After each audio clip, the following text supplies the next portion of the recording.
नमस्कार दोस्तों, मेरे चैनल में आप सभी का बहुत बहुत स्वागत है। तो दोस्तों, ये जो प्लांट्स देख रहे हो, इस प्लांट्स का नाम है गार्डेनिया, इसे गंधराज भी कहते हैं। और इसमें आप देख रहे हो कि भर भर के कलियां तो आई हुई हैं, जैसा कि आप ये देख रहे हो। लेकिन पत्तियों का आप जो हालत देख रहे हो, ये पीला हो गया है और कलियां जो है वो भी पीली पड़ रही है। तो अक्सर ये गंधराज का जो पौधा होता है उसमें पत्तियां पीली पड़ जाती है, या कई सारे ऐसे प्लांट्स होते हैं जिसके कली तो बनते हैं लेकिन कली पीले पड़ के झड़ जाते हैं। तो दोस्तों, उसके बहुत सारे कारण होते हैं, जिसमें से मैं कुछ कारण आपको बताऊंगी कि आपके गमले में भी, आपके प्लांट्स के साथ भी ऐसा हो सकता है। तो सबसे पहले तो दोस्तों, जो भी प्लांट्स का जो पीलापन होता है, किसी भी प्लांट्स का पत्तियां जो पीली होती है, कली जो झड़ते हैं, उसका कई बार कैल्शियम की कमी से भी होती है, फास्फोरस की कमी से भी होती है, पोटासियम की कमी से भी होती है, बहुत सारे प्लांट्स के आयरन की कमी से भी होती है। तो उस तरह से कई सारे कारण हैं। साथ में एक और मैं आपको बताती हूँ जो अक्सर हम लोग नोटिस नहीं करते हैं। ऊपर से तो हम लोग खाद वगैरह सब डालते रहते हैं, फिर भी हम सोचते हैं कि प्लांट्स की ग्रोथ अच्छी क्यों नहीं हो रही है, या कली अच्छे से क्यों नहीं फ्लावरिंग हो रहे हैं। तो ये जो आप देख रहे हो, शायद आपको दिख रहा है। तो कई बार क्या होता है कि हम प्लांट्स जो गमले में लगाते हैं तो फिर हम उसको बिल्कुल भी भूल जाते हैं, उसके साइज़ पे ध्यान नहीं देते हैं, गमले की साइज़ या प्लांट्स की ग्रोथ कितनी हो गई है। और ये जो प्लांट्स है, इसकी जड़ें जो आप देख रहे हो, गंधराज की जड़ें हैं, ऊपर तक, पूरा ऊपर तक आ गई है। इसकी मिट्टी मैंने निकाला है तो ये पूरा जड़ें मैंने देखा था ऊपर तक आ गया था। तो ये भी एक कारण होता है दोस्तों, जिसको हम लोग नोटिस नहीं करते हैं। और ये जो आप देख रहे हो यहाँ पे, ये जो आप देख रहे हो, जड़ें इसकी बाहर तक आ गई है। तो ये भी एक कारण होता है प्लांट्स की अच्छी ग्रोथ ना होने का। या फिर प्लांट्स हरा भरा तो रहता है लेकिन इसमें कली नहीं आते हैं, फूल नहीं आते हैं। तो इसीलिए ये भी आप चेक करते रहो कि इसकी जो जड़ें हैं वो ओवर तो नहीं हो गए हैं। अगर जड़ें ओवर हो गए तो वो, इसको क्या है कि आप मिट्टी को कुछ देर तक, आप कुछ हिस्सा तक निकाल लीजिए। पॉसिबल हो, बहुत बड़ा पेड़ ना हो तो पॉसिबल हो तो चारों तरफ से आप इसको निकाल के अच्छे से धीरे से, और नीचे की जो इसकी जड़ें हैं उसको काट के, और फिर से आप नए मिट्टी मिक्स तैयार करके इसमें डाल दें, तो इससे इसकी ग्रोथ अच्छी होने लगेगी। तो अभी तो मैंने थोड़ी सी मिट्टी ऊपर से निकाली है, क्योंकि मुझे, आपको बताती हूँ दोस्तों कि वैसे तो ये जो पत्तियां पीली पड़ती है, कैल्शियम की कमी, फास्फोरस की कमी, आयरन की कमी, या तेज़ धूप, बहुत तेज़ धूप पड़ रहे हैं, तो गंधराज का जो पौधा होता है उसको मीडियम नमी पसंद है दोस्तों। और बहुत तेज़ धूप नहीं होना चाहिए या बहुत तेज़ नमी भी नहीं होना चाहिए। मीडियम नमी में बहुत ही अच्छा सर्वाइव करता है, कम पानी की भी इसकी ज़रूरत होती है। तो ऐसे तो अगर आपको समझ में अगर ना आए कि हम आयरन कब डालें, कैल्शियम कब डालें, या फास्फोरस, पोटासियम कब डालें, तो एक बेहतर है दोस्तों, मैं आपको एक बताती हूँ, बहुत ही बेहतर है। फूलों के लिए स्पेशली मिक्स खाद आते हैं, मैंने लाया है। ये हर जितने भी प्रकार के फूल हैं या फल हैं उसमें आप ये डाल सकते हो। ये जो देख रहे हो, ये मिक्स खाद आता है। इसमें आप देख रहे हो एप्सम सॉल्ट भी है, बोन मील भी है, और ये जो आप देख रहे हो डीएपी है। सभी, मतलब सभी प्रकार, कैल्शियम इसमें भी है, कैल्शियम, फास्फोरस, पोटासियम, जो भी है इसका, आयरन है, सब कुछ मिक्स आता है। तो आपको ये शॉप पे मिल जाएगा मिक्स खाद। ये जो है आप 2 चम्मच 20 से 25 दिन में एक बार इस गमले में डाल दें। अगर आपके पास, आपका ये जो रूट जो है वो ओवर नहीं हो रहा है, जो मिट्टी से ऊपर नहीं आ रहा है, नॉर्मल है, तो आप ये मिक्स खाद डाल सकते हो।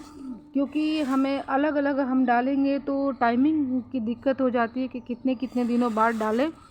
और जैसा कि आप देख रहे हो, ये डीएपी का मैंने अलग से लेके आया है, इसमें डाई अमोनियम फास्फोरस है। ये जो आप देख रहे हो, ये जो है यूरिया खाद है, ये भी हम डाल सकते हैं। ये जो देख रहे हो, ये एप्सम सॉल्ट है। ये पत्तियों में पीलापन आता है, कलियां झड़ती है, पत्तियों के जो ग्रीननेस है जो वो कम पड़ती है, तो ये इसमें बहुत सहायक होता है एप्सम सॉल्ट। तो अलग अलग से न डालने की अपेक्षा आप ये मिक्स खाद जो है फूलों के लिए ही होता है वो आप डाल लें तो आपको कई बार क्या होता है कि हम ओवर खाद डाल देते हैं, जैसे कि ये जो डीएपी हो या फिर ऐसे यूरिया मिक्स खाद ये जो आप देख रहे हो, तो हमें समझ में नहीं आता है, हम ओवर डाल देते हैं। इसीलिए मिक्स खाद लाइए, इसमें सभी कुछ पौधे के लिए है, जो भी फूलों के फलों के हैं। तो आप इसको ला के 2 चम्मच आप 20-25 दिन में एक बार डाल दें तो इसकी ग्रोथ बहुत अच्छी होगी। जैसा कि मैं पहले भी बताया, अगर जड़ों का प्रॉब्लम नहीं है तो ये जड़ों मेरे में क्या है, जड़ों का प्रॉब्लम है तो पहले मैं इसको अच्छे से साफ़ करके इसकी जड़ें नीचे से करती हूँ, फिर मिट्टी तैयार करके बताती हूँ आपको। ये देखिए दोस्तों, नीचे आप देख रहे हो पूरे गमले में नीचे इस तरह से जड़ें हो गई हैं, मतलब जड़ों के लिए बहुत ज़्यादा जड़ें हो गए थे। जड़ों के लिए अब कोई जगह भी नहीं बची थी, मिट्टी कम जड़ें ज़्यादा हो गई थी। तो इस टाइप के अगर पोजीशन हो जाती है तो भी आप कितना भी खाद पानी डालो, सही से प्लांट्स की ग्रोथ नहीं होगी। तो इस बात का ना 1.5 साल में आप ज़रूर ख्याल रखें। जैसा कि ये देख रहे हो पूरा नीचे इस तरह से पूरे जड़ें बनी हुई हैं, मतलब कि अब इसका बिल्कुल भी नीचे इतना ज़्यादा हो गया था, नीचे इतना ज़्यादा होने की वजह से अब इसको जड़ों बढ़ने की जगह नहीं थी, तो ये वापस ऊपर की तरफ हो रहा था, जिससे प्लांट्स की ग्रोथ अच्छी नहीं हो रही थी। तो ये मैंने कुछ गमले की ही मिट्टी या कुछ दूसरी मिट्टी मैंने डाल लिया है। इसमें हम थोड़े से नीम की खली, आप जो देख रहे हो ना, बस इतना ही नीम की खली मिक्स कर देंगे। नीम की खली क्या होता है, जड़ों में फंगस वगैरह हो जाती है ना चुटिया, उसके लिए होता है। और ऐसे हम इसमें बालू मिक्स कर देंगे, ज़्यादा बालू नहीं। और गंधराज का पौधा जो होता है दोस्तों, नॉर्मल मिट्टी में भी बहुत ही अच्छा सर्वाइव करता है। और गंधराज को पौधे के लिए ज़्यादा खाद पानी की ज़रूरत नहीं होती है। और आप चाहो तो वर्मी कंपोस्ट, लीफ कंपोस्ट शुरुआत में आप मिक्स कर सकते हो। तो इस तरह से मिक्स करके खाद के रूप में, तो मैं बाद में थोड़े से जो मिक्स खाद मैंने आपको बताया था बस मैं वही डालूँगी फ़िलहाल तो। और वर्मी कंपोस्ट और काऊ डंक, लिप कंपोस्ट गंधराज के पौधे के लिए काफ़ी फ़ायदेमंद है। और जो मिक्स खाद आता है खासकर फूलों के लिए होता है, तो वो आप उसमें डाल देना। देख रहे हो तो दोस्तों, ये तो थोड़ी सी मिट्टी इसमें ज़्यादा निकल गई है। आप कोशिश करना कि मिट्टी कम निकले, क्योंकि ज़्यादा जड़ों से छेड़छाड़ हम नहीं कर सकते हैं, नहीं तो जड़ों की ग्रोथ रुक जाएगी।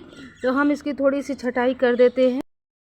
ये होल को मैंने ढक दिया है और थोड़ी सी नीम खली मैं नीचे भी डाल दी, क्योंकि अक्सर आप देखना गमले की जो छोटी सी छेद होती है नीचे या साइड में, वहाँ से चींटियाँ घुस के अपना घर बना लेती है, इसीलिए मैं नीचे थोड़ी नीम की खली डाल दी हूँ। इसमें हम ये जो गंधराज का पौधा है धीरे से इसमें हम रख देंगे और इसके ऊपर हम बाकी मिट्टियों को फिल कर देंगे। तो गंधराज के प्लांट्स में मैंने मिट्टी फिलअप कर दिया है, नई मिट्टी, साथ में थोड़ी पुरानी भी मिट्टी ली हूँ। और जैसा कि आप जड़ों का वो देख रहे थे कि कितना ज़्यादा जड़ें हो गया था, तो आप अपने गमले की चेक करते रहें। और ये जो मिक्स खाद है इसमें सब कुछ है प्लांट्स के लिए, आयरन है, कैल्शियम है, फास्फोरस है, पोटासियम है, जो भी ये सब इसमें मिक्स है। और आपको अलग से डीएपी भी है, डायमोनियम फास्फोरस जो होता है, सब कुछ है, सही मात्रा में है। इसको बस मैं इतना, अगर आपको अंदाज़ा ना हो तो 2 चम्मच आप इसमें डाल दें। ऊपर मैं डाल रही हूँ, जड़ों के पास नहीं डाल रही हूँ। ये कम से कम आप 25 दिन तक बाद ही दूसरा खाद डालें। हाँ, शुरुआत में जैसा कि मैं इसमें, हमारा पहले से लिप कंपोस्ट था, मिक्स मिट्टी थी, इसीलिए हमने डाला नहीं। आप इसमें जब आप गमले में प्लांट्स लगा रहे हो, कटिंग लगा रहे हो, उस समय आप वर्मी कंपोस्ट भी डाल सकते हो या लिप कंपोस्ट भी डाल सकते हो, जिससे मिट्टी बहुत सॉफ्ट हो जाएगी, साथ ही खाद का काम करेगा। और नीम की खली ज़रूर डालें।